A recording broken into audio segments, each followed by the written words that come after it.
Welcome to Lesson 8 of Humanities 1101 at West Georgia Technical College.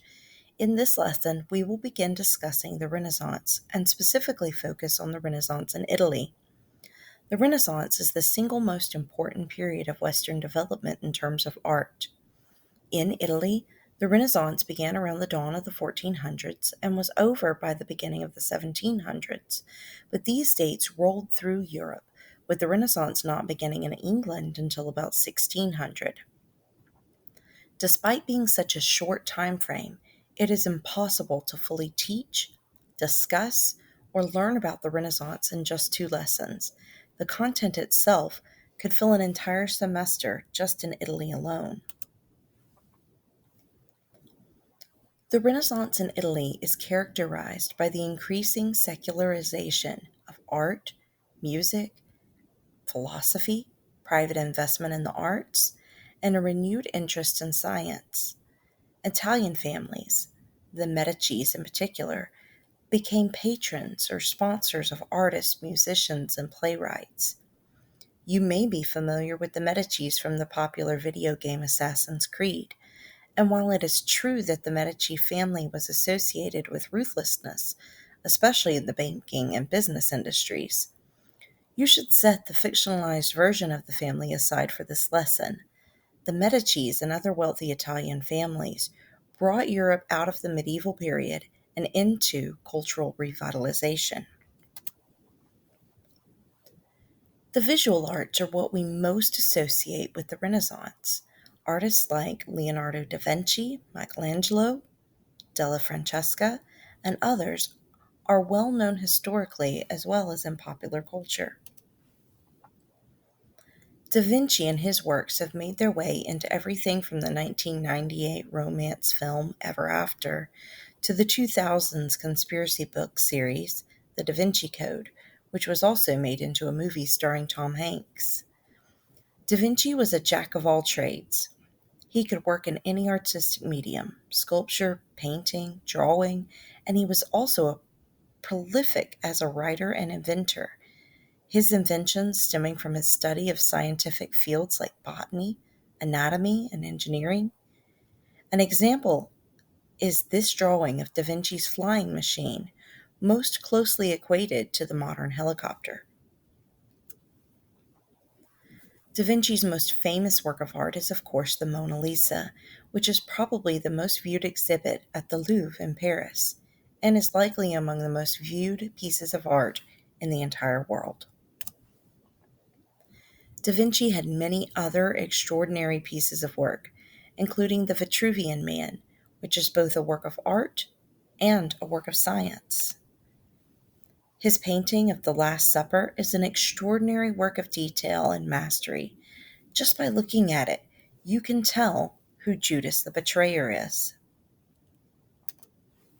My personal favorite is his sketch portrait, La Scappellata, or Head of a Woman. Michelangelo is another key Italian artist. His most famous work is the ceiling of the Sistine Chapel in the Vatican in Rome. But like Da Vinci, Michelangelo was comfortable working in a variety of mediums, and his carved sculpture of David is perhaps the most recognizable in the world. Sculpture was Michelangelo's preferred medium and the only one he used throughout his life, whereas painting was something he only did during certain periods of his lifetime.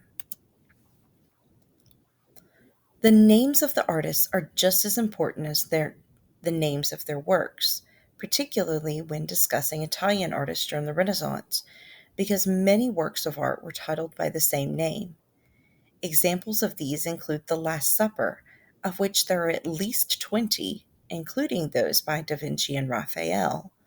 Raphael alone has 2 separate works of art titled The Last Supper. Another example would be multiple sculptures of the biblical figure of David, which would include those by Michelangelo, Verrocchio, and Donatello. While there was quite a bit of religious art that emerged during this era, especially in Rome, not all art of the Renaissance was religious.